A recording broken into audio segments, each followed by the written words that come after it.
Salve, salve, doutores e doutoras de todo o Brasil. Como eu gosto de saudá-los aqui, doutores, no YouTube do Que, para mais uma live sobre legislação especial criminal. Sempre um prazer, um privilégio estar ao lado de vocês, doutores, para que possamos juntos promover um estudo qualificado sobre leis penais que não caem. Elas despencam em concursos, notadamente em concursos para a Polícia Civil. Para quem não me conhece, meu nome é Francisco Sanini, eu sou mestre em Direito, delegado de Polícia do Estado de São Paulo, professor da Academia de Polícia. Se porventura você for aprovado no concurso da Polícia Civil Bandeirante de São Paulo, você certamente vai se encontrar comigo na Academia de Polícia. Eu participo aí de praticamente todos os cursos de formação, tenho essa honra de poder contribuir para a formação dos policiais civis aqui no estado de São Paulo. Eu espero sinceramente que vocês sejam muito em breve meus colegas por aqui, afinal de contas, cada vez mais aumenta a expectativa em torno de um novo concurso aqui no estado de São Paulo, expectativa aí de 3.500 vagas. Eu não tenho dúvidas de que é a sua oportunidade de se tornar meu colega de profissão, tá, doutores? Bom, hoje, e aí já vou pedindo para que vocês deixem os seus comentários, curtam essa live, compartilhem e desde já, se porventura sobrar alguma dúvida, a gente nunca consegue se concentrar aqui nos comentários, é difícil acompanhar, eu acabo me perdendo um pouco aqui, então, para que a gente possa focar na nossa aula, no nosso conteúdo, deixe seus comentários, que depois a gente pode responder, especialmente pelas minhas redes sociais, e notadamente o meu Instagram, @fsanini, tá bom? Podem me procurar por lá, se identifiquem como alunos do que eu terei enorme prazer em atendê-los, tá bom?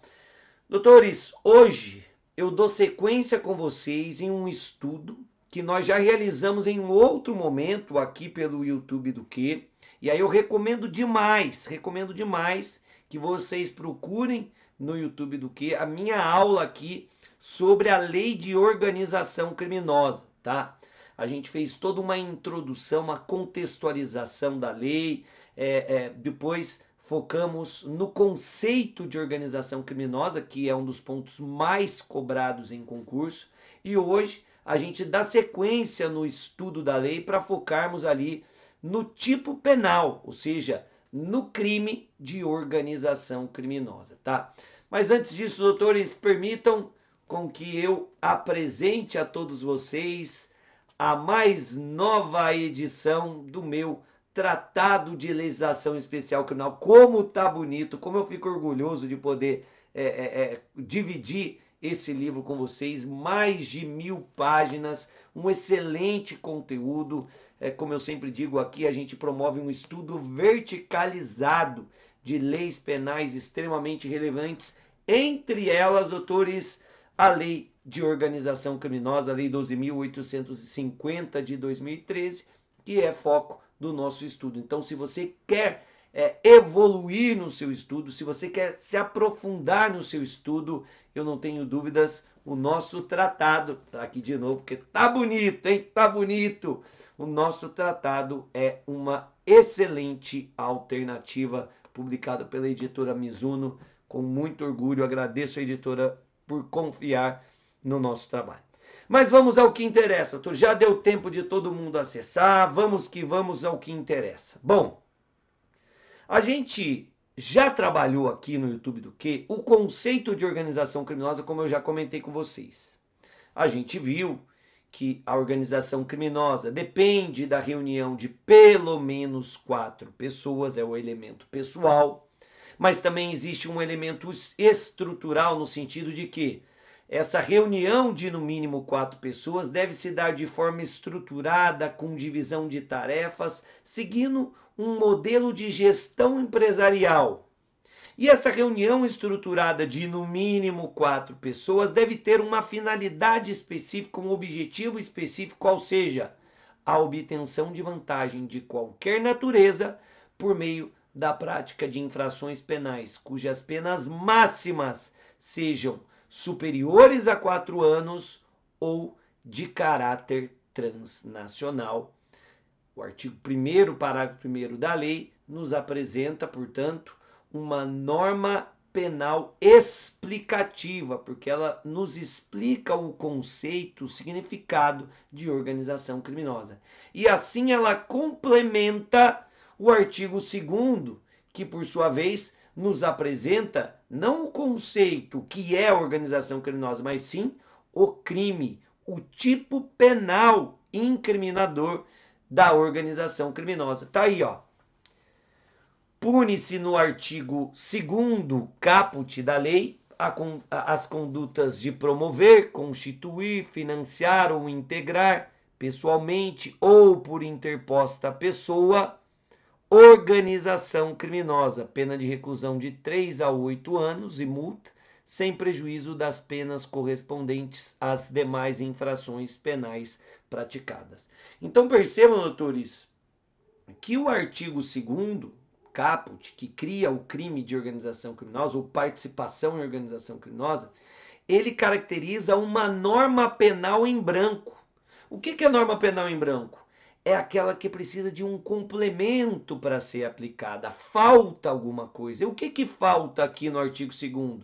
Ora, falta o significado de organização criminosa, porque as condutas punidas, todas elas estão vinculadas ao conceito de organização criminosa. O legislador pune a conduta de integrar uma organização criminosa, mas eu pergunto, o que é uma organização criminosa? E isso vocês já sabem. O conceito nós já estudamos.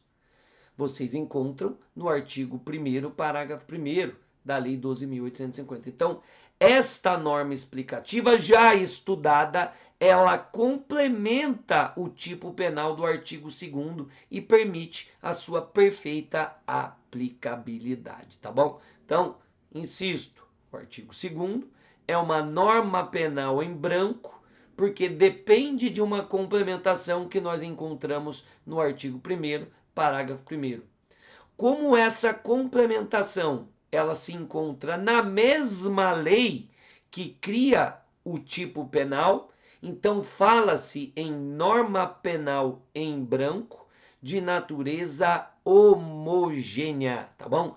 Então, trata-se o artigo 2º de uma norma penal em branco de natureza homogênea, porque o complemento ao tipo penal incriminador é encontrado no mesmo ato normativo, na mesma lei, em mesma fonte legislativa, tá bom? Com relação ao bem jurídico tutelado, o que se busca proteger, tutelar, ao criminalizar a organização criminosa? Doutores, tutela-se aqui a paz pública. É evidente que uma reunião estruturada de pessoas para a prática de infrações penais coloca em risco a paz na coletividade. Ela abala a paz social. Então, a paz pública é o bem jurídico tutelado. Tranquilo? Com relação aos sujeitos, se o bem jurídico tutelado é a paz pública, percebam, autores, o sujeito passivo, a vítima, é a coletividade, tá? Então, o sujeito passivo é a coletividade. E o sujeito ativo, Sanini? Quem pode caracterizar a autoria? Quem pode figurar como autor do crime de organização criminosa? Doutores, trata-se de crime comum. Pode ser praticado por qualquer pessoa, inclusive por menores de idade, como a gente já comentou aqui em outra live sobre a lei de organização criminosa, live essa que eu reitero a necessidade de você assisti-la, recomendo demais que também assista essa live, tá? Então, trata-se de crime comum, pode ser praticado por qualquer pessoa, inclusive por menores de idade. Então, dentro da organização criminosa, dentro do número mínimo de 4 pessoas, a gente pode contabilizar, inclusive, menores de idade. É evidente que o menor de idade não pratica crime, mas ato infracional. De todo modo, a sua presença na organização pode sim caracterizar o crime de organização criminosa. Como nós já destacamos também, é evidente que aqui, no que se refere ao sujeito ativo, ao autor do crime ou aos autores e partícipes do crime, é evidente que nesta figura penal nós estamos diante de um crime associativo, um crime plurissubjetivo ou de concurso necessário. O que significa? Eu vou necessariamente precisar de no mínimo 4 pessoas. Então essa figura do artigo 2º caput nos apresenta um crime de concurso necessário, tá bom? Matamos objeto jurídico, sujeitos do crime. Agora, importante, um foco especial nas condutas punidas, tipo penal objetivo. Tá aí. Quais são as condutas punidas? Doutores, punem-se as condutas de promover, no sentido de propagar, fomentar. Segundo a conduta punida, constituir, no sentido de criar. Financiar, no sentido de custear. E, por fim, pune-se a conduta de integrar, que significa tomar parte, seja pessoalmente ou por interposta pessoa, tá? Então, aquele que se vale, por exemplo, de um laranja para financiar a organização criminosa. Essa interposta pessoa, doutores, pode inclusive ser uma pessoa jurídica, tá? Então, cuidado. A gente pode concorrer para o crime do artigo 2º por meio de interposta pessoa, pessoa física ou jurídica, tá? E todas essas condutas, como a gente já falou, relacionadas ao conceito de organização criminosa. Mas eu queria focar aqui com vocês, doutores, no núcleo do tipo integrar. Por quê? Por quê? Porque, doutores, este é o principal núcleo do tipo penal. Uma vez que a conduta de integrar, ou seja, tomar parte, ela caracteriza um crime de natureza permanente. Sanine, eu esqueci, eu não sou da área jurídica. O que é crime permanente? Crime permanente é aquele cuja consumação se prolonga no tempo. Enquanto não cessada a permanência, a conduta segue violando o bem jurídico tutelado. Dizendo de outro modo, trazendo para o caso em análise, enquanto eu integro uma organização criminosa, enquanto eu faço parte de uma organização criminosa, eu sigo ameaçando a paz pública. Porque o crime de organização criminosa, ele ofende a paz pública. Se eu integro uma organização, eu concorro para essa ofensa à paz pública. Saí da organização criminosa, deixei de integrá-la. Opa, essa conduta foi cessada. Então não há mais uma lesão ao bem jurídico tutelado. Por que essa observação é importante? Porque, doutores, se o crime é permanente, se ele é de natureza permanente, primeiro, é possível a prisão em flagrante a qualquer tempo. Então, havendo indícios de que determinadas pessoas integram uma organização criminosa, elas podem ser presas em flagrante.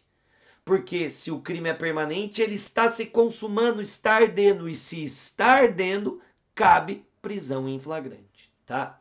Para além disso, outra característica relevante do caráter permanente do crime.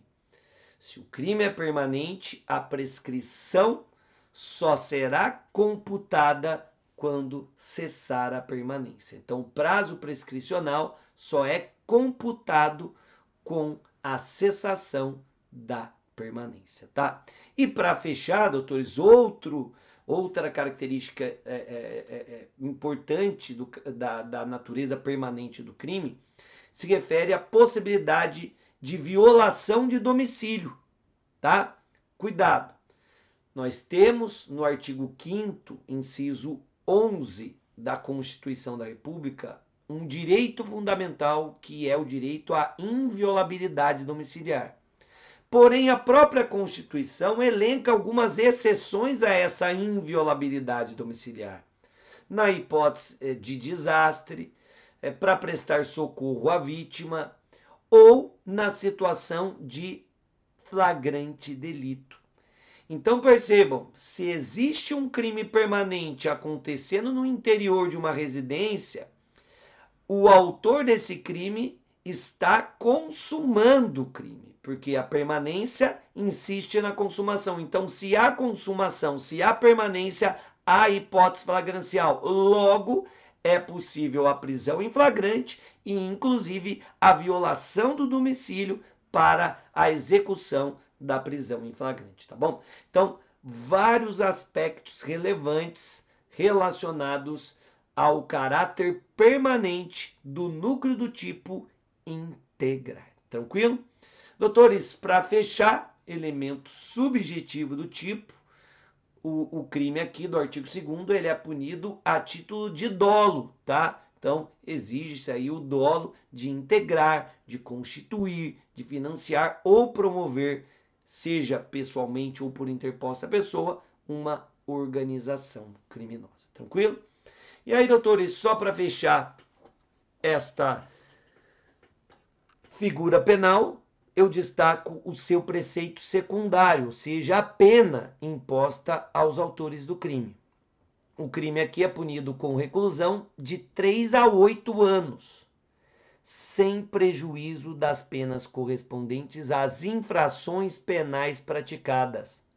É por conta disso que na doutrina, autores, fala-se em crime organizado por natureza e crime organizado por extensão. Volta comigo que eu explico. O que é isso, Saninho? Crime organizado por natureza é o crime associativo. É a simples reunião estruturada de pessoas para a prática de infrações penais. Sanine, mas essa simples reunião, independentemente da prática de qualquer crime, vai caracterizar o crime de organização criminosa? Sim, tá? É um crime autônomo e que pode ser punido independentemente das demais infrações. Tanto que, se os agentes efetivamente concorrerem para a prática de outras infrações penais, eles serão punidos pelo crime associativo mais as outras infrações penais praticadas. É o que diz claramente o preceito secundário. Reclusão de 3 a 8 anos para o crime associativo, crime organizado por natureza, sem prejuízo das penas correspondentes às demais infrações penais praticadas. Crime organizado por extensão.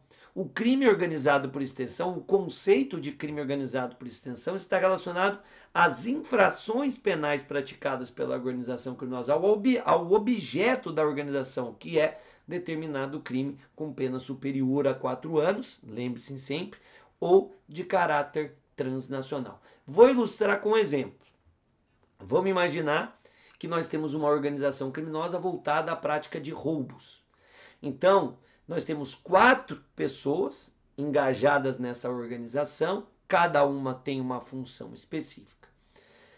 Os integrantes da organização criminosa, eles podem ser responsabilizados por um crime de organização criminosa com pena de 3 a 8 anos. Já tem aí, vamos supor, 8 anos de cana, de prisão para eles. Mas vamos considerar que essa organização criminosa concorreu, participou, realizou 3 roubos a bancos distintos, em datas distintas. Os integrantes vão responder pelo crime de associação, ou melhor, o crime associativo de organização criminosa, mais 3 roubos que eles concorreram para a execução. Tranquilo? Então, cuidado com isso. Por isso que o cenário jurídico para os integrantes da organização ele é bem rigoroso, né? Porque eles vão ser punidos autonomamente pelo crime associativo e também responderão pelas infrações penais praticadas em concurso material. Tranquilo? Vamos avançar, doutores? Matamos o artigo 2º caput. No artigo 2º, parágrafo 1º, nós temos uma figura equiparada. O que isso significa? Significa que nós temos um crime autônomo, distinto daquele do caput, mas que é punido da mesma forma, tá? Cuidado, é um crime novo, com outras características, mas as penas impostas a ele são as mesmas previstas para o crime descrito no caput, que é o crime de organização criminosa que a gente acabou de estudar. O que nós temos aqui nessa figura equiparada do parágrafo 1º, doutores, é o crime de obstrução à persecução penal ou obstrução à investigação que envolva organização criminosa. Veja aí, ó. Nas mesmas penas, ou seja, de reclusão de 3 a 8 anos, incorre quem impede ou, de qualquer forma, embaraça a investigação de infração penal que envolva organização criminosa. Doutores, qual é o bem jurídico tutelado aqui? É o outro. O que se tutela aqui é a administração da justiça, não é mais a paz pública. Veja como o crime é totalmente distinto. A organização criminosa coloca em risco a paz pública, mas o crime de obstrução à persecução penal, ele coloca em risco, ele lesa a administração da justiça, que é atingida por aquela conduta que obsta ou de qualquer forma dificulta a persecução penal de uma organização criminosa. Então, de novo, o bem jurídico tutelado é a administração da justiça. Com relação aos sujeitos, se o bem jurídico tutelado é a administração da justiça, o sujeito passivo é a coletividade e o sujeito ativo, Sanini. Doutores, cuidado, hein? Aqui, novamente, estamos diante de crime comum. Qualquer pessoa pode ser autora deste crime do artigo 2º, parágrafo 1º. Mas, Sanini, aquele que integra a organização criminosa também pode responder pelo crime de obstrução? Não seria aí uma violação ao princípio da não autoincriminação? Então, se eu faço parte de uma organização criminosa e eu tento obstruir a investigação contra mim, eu não estou fazendo nada de errado, né? Porque se eu for punido por isso, seria uma ofensa ao princípio da não autoincriminação. Não posso ser obrigado a me incriminar. Doutores, existe uma corrente minoritária que entende e defende que aquele que integra a organização criminosa não pode responder de maneira cumulativa pela figura equiparada do parágrafo 1º. Essa corrente, insisto, é minoritária, tá? Prevalece o entendimento de que o crime é comum, pode ser praticado por qualquer pessoa, inclusive por aqueles que integram a organização criminosa, tá? Então, se o agente que integra a organização, ele, por exemplo, ameaça uma testemunha, ele vai responder pelo crime associativo de organização criminosa em concurso com o crime de obstrução à persecução penal. Eu já tive um caso, doutores, eu até gosto, por isso que é legal ser delegado, né? Porque a gente tem muitos casos reais, não são casos fictícios. Nós estávamos investigando uma organização criminosa e aí um dos investigados fechou com a Polícia Civil um acordo de colaboração premiada. Colaboração premiada é uma técnica especial de investigação. Salvo engano, já tem live aqui também sobre isso, no YouTube do quê? E aí, após a formalização, já está faltando voz, doutores. Após a formalização do acordo de colaboração premiada, um dos integrantes da organização passou a abordar o colaborador, tentando fazer com que ele desistisse de realizar a colaboração. Então percebam, esse integrante da organização criminosa foi indiciado por mim pelo crime de organização criminosa em concurso com a figura equiparada do artigo 2º, parágrafo 1º. Por quê? Porque ele embaraçou, ele dificultou a investigação ao tentar desestimular a ação do colaborador dentro de uma colaboração premiada. Tranquilo? Com relação às condutas punidas nessa figura, pode voltar comigo na lousa. Tá aí, ó, doutores. São duas as condutas punidas. Pune-se a conduta de impedir, que significa de fato obstar, inviabilizar por completo. E segundo, pune-se a conduta de embaraçar, que tem o significado de dificultar, né, de criar dificuldade na investigação de uma infração penal que envolva organização criminosa, tá? De acordo com o STJ, doutores, tanto no núcleo impedir quanto no núcleo embaraçar, o crime seria material, tá? O crime material é aquele em que há a previsão de uma conduta e de um resultado. Você depende do resultado para que o crime se consume, tá? Então, para o STJ, o crime é material, seja no núcleo impedir, seja no núcleo embaraçar. Em doutrina, há quem entenda que o crime seja de natureza material no núcleo impedir e o crime seria de natureza formal no núcleo embaraçar, tá? Mas o STJ entende que nas duas figuras o crime é de natureza material. Ponto relevante aqui, doutores, dos mais relevantes, mais polêmicos desta figura penal. Sanini, olha a perguntinha no material.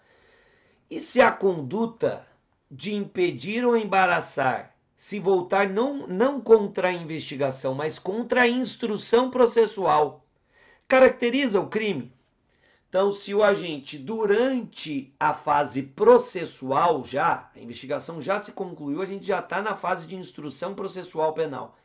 E aí um dos integrantes dificulta a marcha processual, ameaçando testemunhas, destruindo provas. E aí? Será que vai caracterizar o crime? Doutores, duas correntes. Uma primeira corrente, demonstrando exagerado apego ao princípio da legalidade, vai dizer o seguinte, olha, a lei fala, vejam aí, em impedir ou embaraçar a investigação de infração penal. A lei não fala processo penal, a lei não fala instrução processual, a lei fala investigação de infração penal. Então, se não há mais investigação, não há que se falar no crime em questão. Então, em respeito ao princípio da legalidade, que não admite analogia em desfavor do réu, a conduta de impedir ou embaraçar o processo não vai caracterizar esse crime, tá? Essa não é a corrente que prevalece. Inclusive, doutores, a segunda corrente é a que nós adotamos no nosso Tratado de Legislação Especial Criminal, tá? Para a corrente majoritária, o legislador aqui disse menos do que gostaria.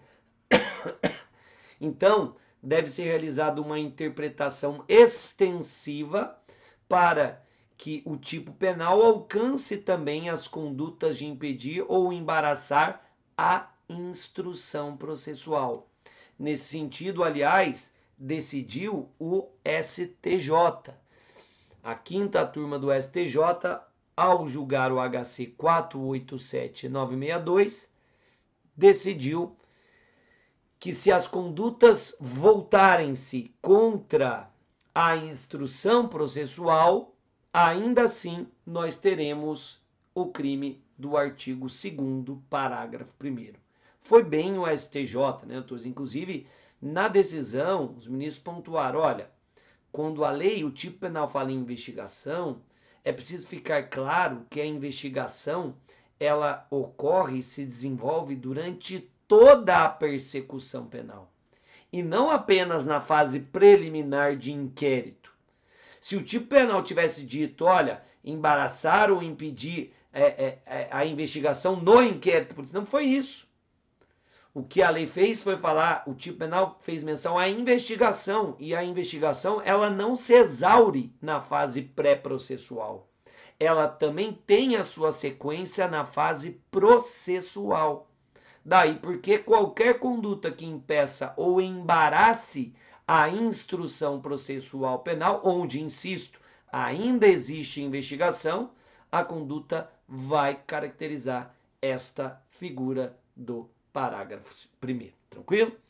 Fechamos o que tinha de mais relevante aqui no artigo 2º, parágrafo 1º, tá? Agora avançamos para alguns rigores. Vou passar com vocês rapidinho por alguns rigores penais e processuais trazidos pela lei no artigo 2º, no que se refere à organização criminosa. Quais são esses rigores? Cai muito em prova, tá, doutores? E cai muito a letra da lei. Primeiro rigor. Nós temos no artigo 2º, parágrafo 2º, uma causa de aumento de pena, tá? A pena, portanto, aumenta-se até a metade se na atuação da organização criminosa houver emprego de arma de fogo. Cuidado com a pegadinha de concurso, hein, doutores?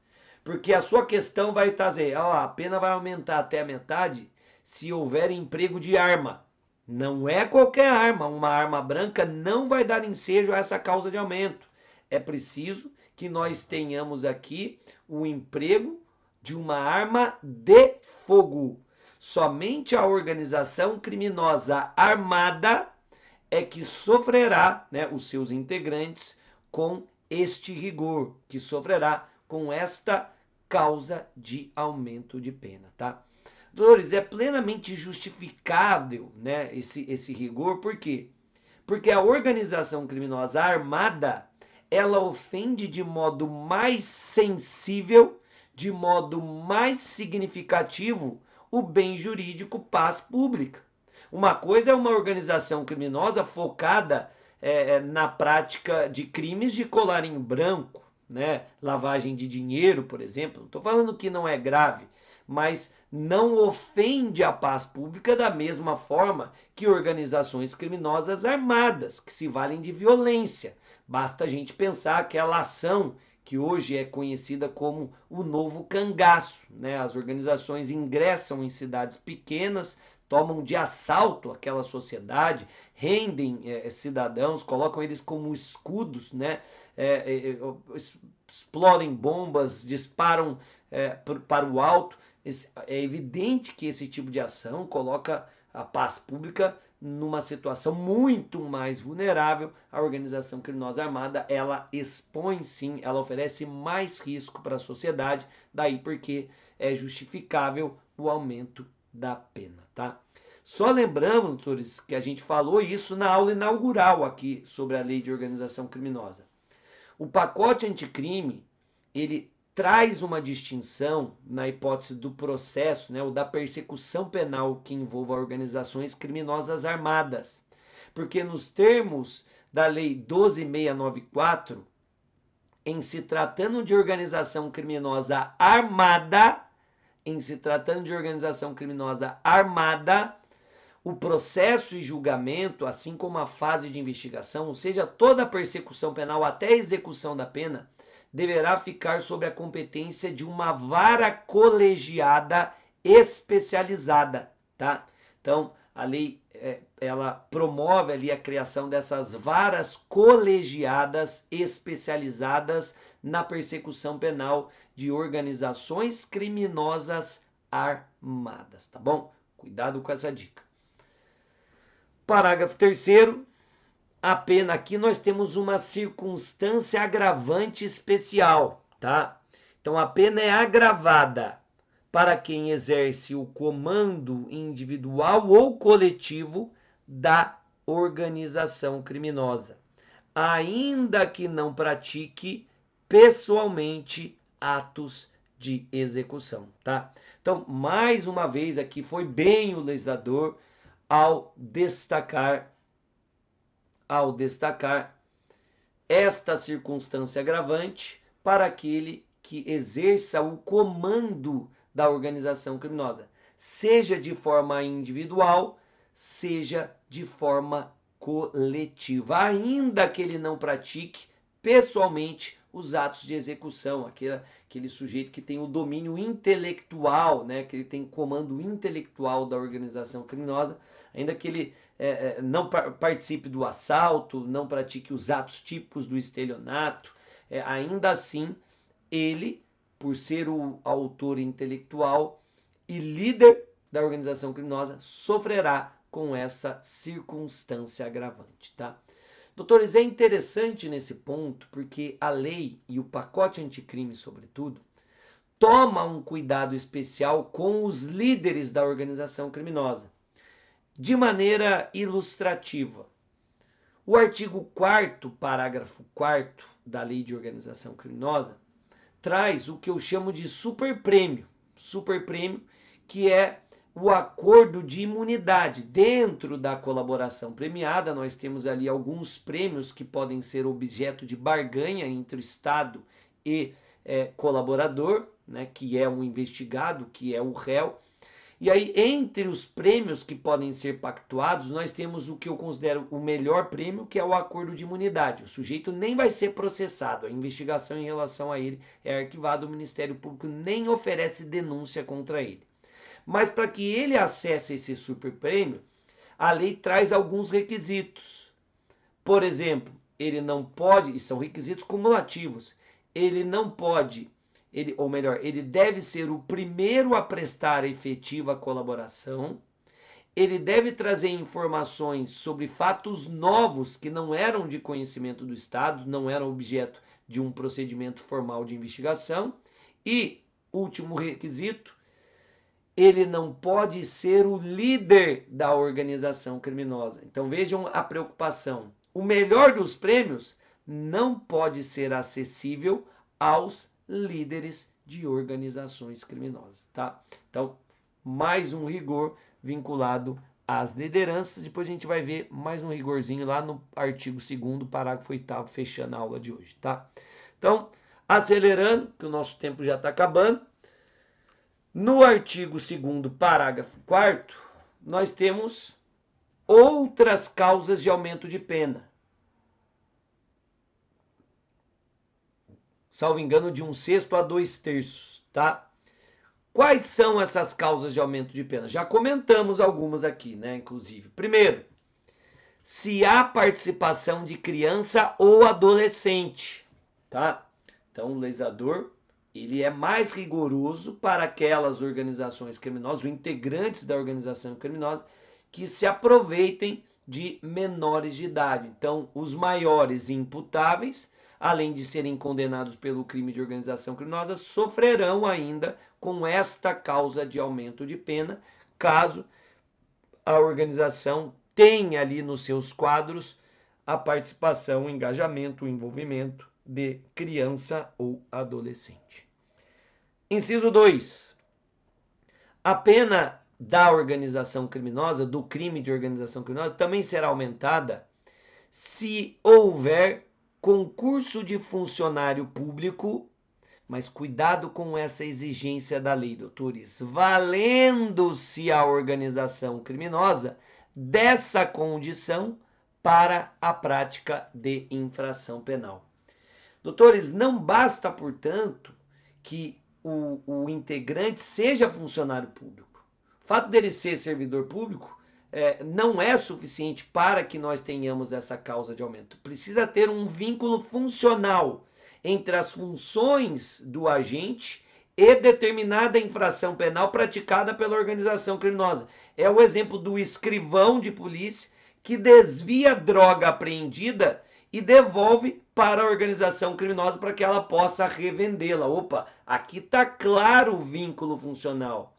Está claro que a organização está tirando proveito das funções exercidas pelo agente público para a prática do tráfico de drogas. E é esse cenário, é esse contexto que justifica a incidência desta causa de aumento de pena, tá bom, doutores? Então, muito importante, porque infelizmente a maioria das organizações criminosas, aliás, é uma característica das organizações criminosas, ela se valer de servidores públicos, ela contar com servidores públicos, muitas vezes até agentes políticos, né? Muitos agentes políticos são financiados por organizações criminosas, vereadores, prefeitos, deputados, senadores, para que depois esses agentes políticos possam contribuir para as organizações criminosas. Tem organização criminosa que financia até estudo, né, de um representante seu, para que amanhã depois ele seja aprovado em um concurso e depois sirva aos interesses da organização criminosa, o que, aliás, em doutrina é chamado de um fenômeno conhecido como reconfiguração cooptada do Estado. O que é isso, né? Estamos aprofundando, não vai cair na sua prova, mas eu não me controlo, eu quero te dar a informação. O que é esse fenômeno da reconfiguração cooptada do Estado? Nada mais é do que uma infiltração de agentes às avessas. Na infiltração de agente é o Estado se infiltrando numa organização criminosa. Na reconfiguração é o contrário. É a organização criminosa se infiltrando em instituições públicas, desvirtuando as suas funções, finalidades, fazendo com que a instituição sirva aos interesses da organização criminosa, tá bom? Ainda sobre essa questão do agente público, doutores, dentro da organização criminosa, eu vou fazer 3 destaques. E esses destaques, essas observações, elas nos remetem a outros parágrafos do artigo 2º da lei. Vejam aí. Se houverem indícios suficientes de que o funcionário público integra a organização criminosa, poderá o juiz determinar seu afastamento cautelar do cargo, emprego ou função, sem prejuízo da remuneração, quando a medida se fizer necessária à investigação ou instrução processual penal. Então, estou numa investigação. Há indícios de que um agente público está integrando esta organização criminosa, de forma cautelar, a polícia pode provocar o juízo competente para que ele determine o afastamento cautelar, provisório, daquele agente público, para que ele não possa comprometer o trabalho investigativo, se valendo das suas funções. Tá? Então, se for pertinente o afastamento, o juiz pode decretá-lo sem prejuízo da remuneração, tá? Já vi caindo muito em prova essa pegadinha, né? Com prejuízo da remuneração, não. A lei fala em afastamento sem prejuízo da remuneração. Ele segue recebendo a sua remuneração, tá? Observação de número 2. A condenação com trânsito em julgado, ou seja, aquela que não comporta mais recurso. A condenação com trânsito em julgado acarretará ao funcionário público a perda do cargo, função, emprego ou mandato eletivo. E mais, a interdição para o exercício de função ou cargo público pelo prazo de 8 anos subsequentes, cuidado, doutores, ao cumprimento da pena, tá? Então, aquele agente que integra uma organização criminosa, se ele for condenado com uma condenação transitada em julgado que não comporta mais recursos, ele sofrerá com mais 2 consequências, obviamente, para além da pena privativa de liberdade. Ele vai perder seu cargo, emprego ou função pública, e mais do que isso, vai ficar proibido de exercer qualquer função pública pelo prazo de 8 anos, contados a partir da extinção da sua punibilidade, ou seja, ele vai cumprir a pena. A hora que ele cumprir toda a sua pena, vamos supor que ele foi condenado a uma pena de 5 anos. Cumpriu a pena de 5 anos de prisão, né? Obviamente podendo progredir, cumprindo a sua pena, a partir da extinção da punibilidade pelo cumprimento da pena, aí sim passa a ser computado essa proibição de 8 anos para que ele não exerça qualquer função pública, tá bom? Última observação, se houver indícios de participação de policial, esse dispositivo é muito cobrado em prova das polícias, tá?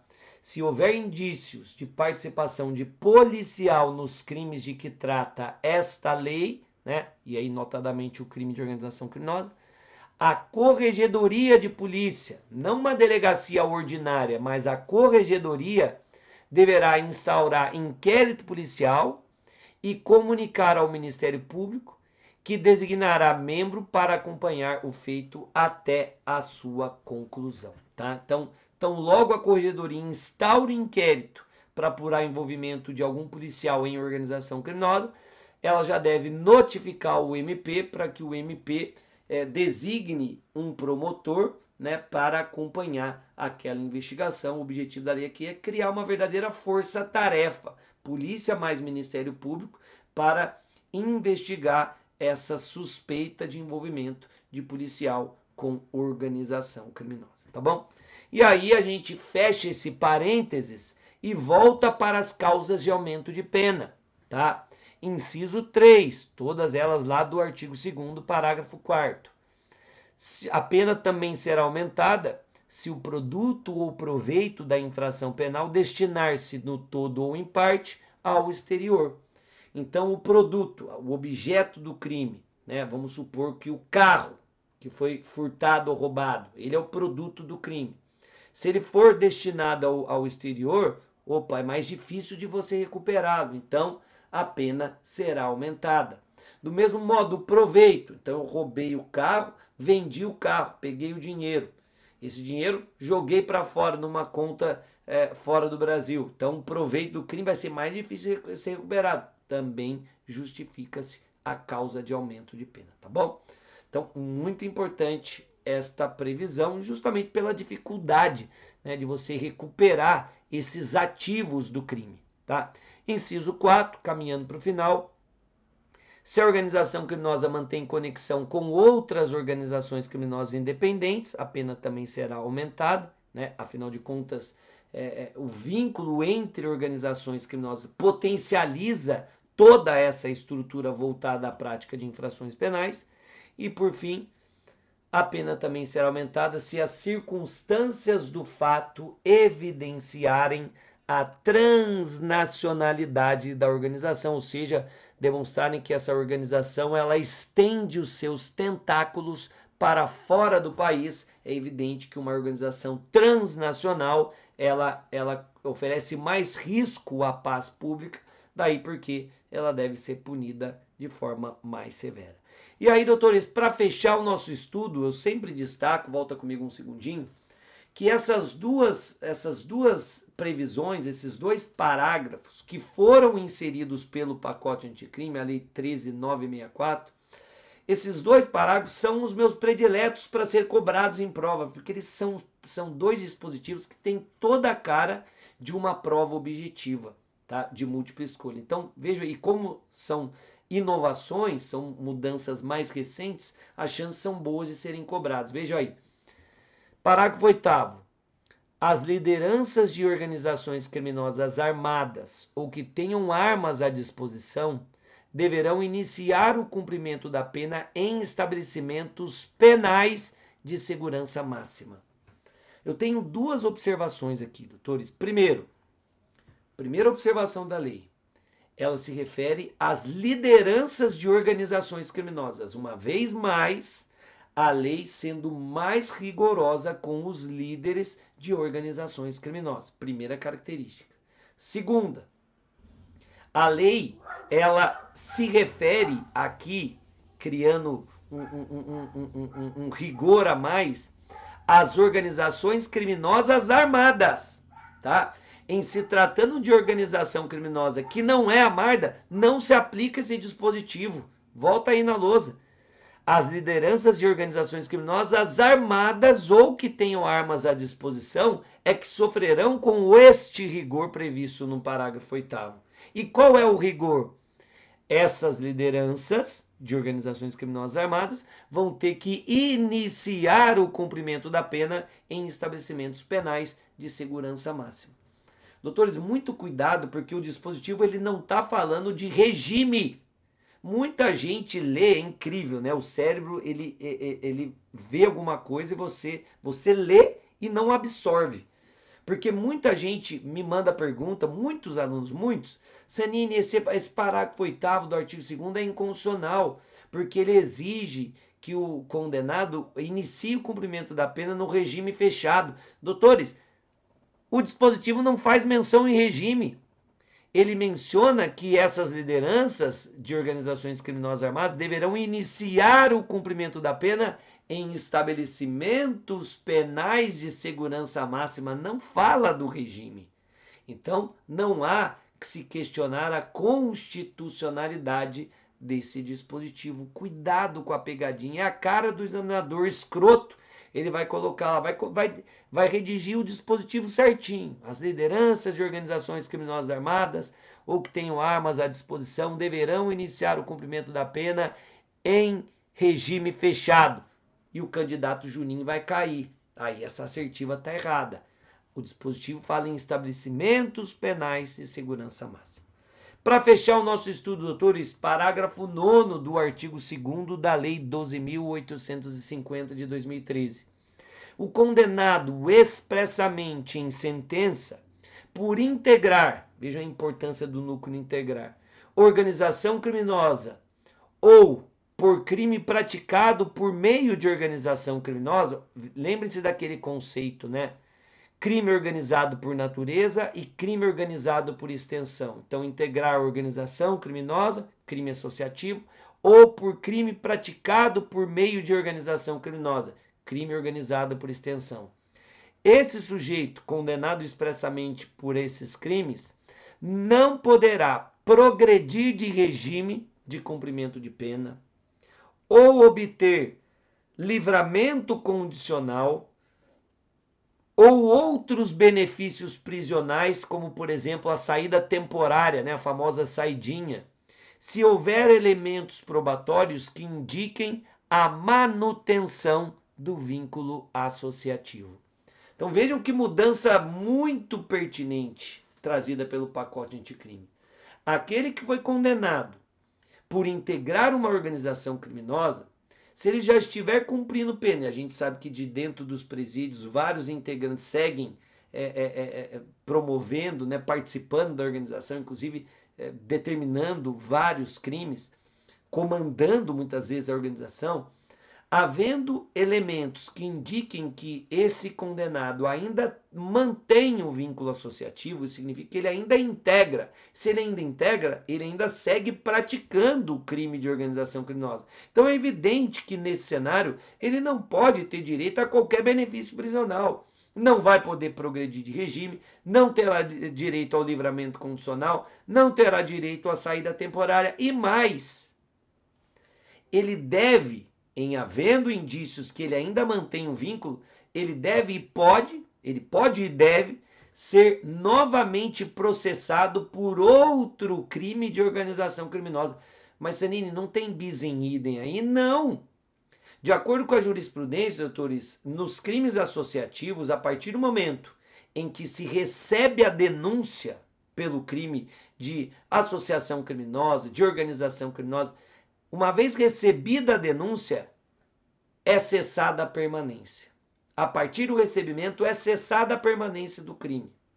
Se a partir daí há provas de que o agente mantém o vínculo associativo, ou seja, ele segue integrando a organização criminosa, ele pode sim ser investigado, processado e punido por novo crime de organização criminosa. E é evidente, como a lei prevê expressamente, que nesse cenário ele não terá direito a qualquer benefício prisional.